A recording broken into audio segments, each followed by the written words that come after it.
بسم اللہ الرحمن الرحیم۔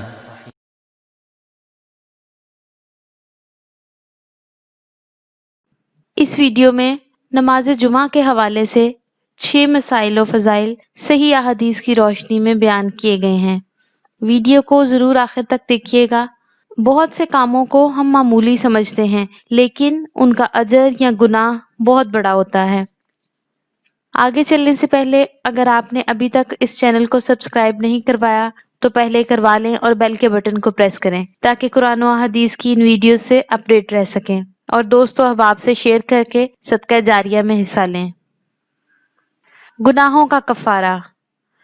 سیدنا ابو ہریرہ رضی اللہ تعالیٰ عنہ سے روایت ہے، رسول اللہ صلی اللہ علیہ وآلہ وسلم نے فرمایا، ہر نماز گزشتہ نماز تک کے، نماز جمعہ ہفتہ بھر کے اور رمضان سال بھر کے گناہوں کا کفارہ ہے، بشرط یہ کبیرہ گناہوں سے بچا جائے۔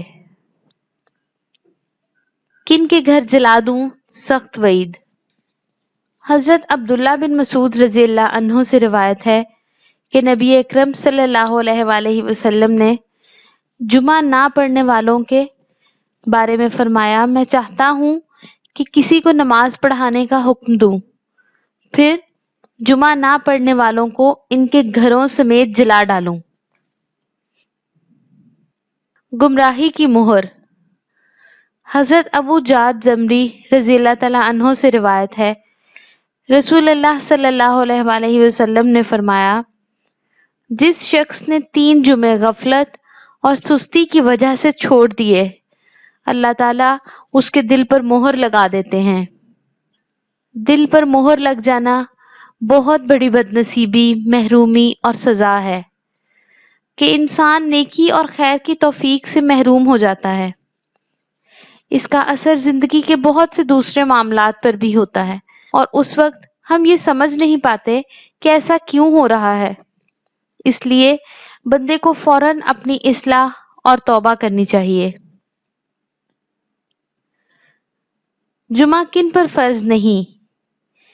نبی اکرم صلی اللہ علیہ وآلہ وسلم نے فرمایا، جمعہ ہر مسلمان پر جماعت کے ساتھ لازماً فرض ہے، سوائے 4 قسم کے لوگوں کے: غلام، عورت، بچہ اور مریض۔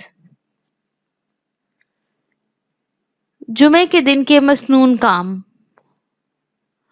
حضرت ابو ذر رضی اللہ تعالیٰ عنہ سے روایت ہے، نبی کریم صلی اللہ علیہ وآلہ وسلم نے فرمایا، جو شخص جمعے کے دن اچھی طرح غسل کرے، اچھی طرح سنوار کر وضو کرے، اپنی بہترین لباس پہنے، اور اللہ نے اس کی قسمت میں گھر والوں کی جو خوشبو لکھی ہو وہ لگا لے، پھر جمعہ پڑھنے آئے اور فضول حرکات نہ کرے، اور 2 آدمیوں کے درمیان جدائی نہ کرے، یعنی اکٹھے بیٹھے ہوئے 2 آدمیوں کے درمیان نہ بیٹھے، تو اس کے اس جمعے سے اور دوسرے جمعے کے درمیان پورے ہفتے کے گناہ معاف کر دیے جاتے ہیں۔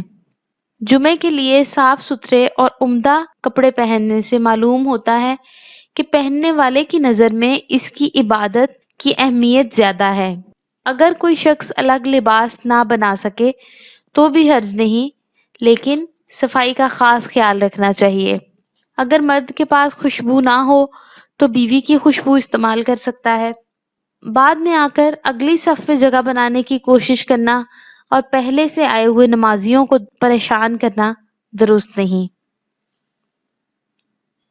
نبی کریم صلی اللہ علیہ وآلہ وسلم نے فرمایا، جمعے کے دن غسل ہر بالغ پر ہے، اور مسواک اور خوشبو بھی، جو اسے میسر ہو، اور خوشبو کے بارے میں کہا، خواہ بیوی ہی کی ہو، یعنی ضرور استعمال کرے۔ اس ویڈیو میں کتنی احادیث مبارکہ اور سنتیں ہیں۔ آپ جتنے لوگوں کو شیئر کریں گے، وہ جو پڑھیں گے، اس پر عمل کریں گے، اور جب تک کرتے رہیں گے آپ کو ثواب ملتا رہے گا، اور سنت کا طریقہ بھی عام ہوگا۔ اس کو زیادہ سے زیادہ شیئر کرنے میں ہمارا ساتھ دیں۔ نبی کریم صلی اللہ علیہ وآلہ وسلم نے فرمایا، اللہ تعالیٰ اس شخص کو تر و تازہ اور شاداب رکھے جس نے ہم سے کوئی حدیث سنی، پھر اسے یاد کر کے لوگوں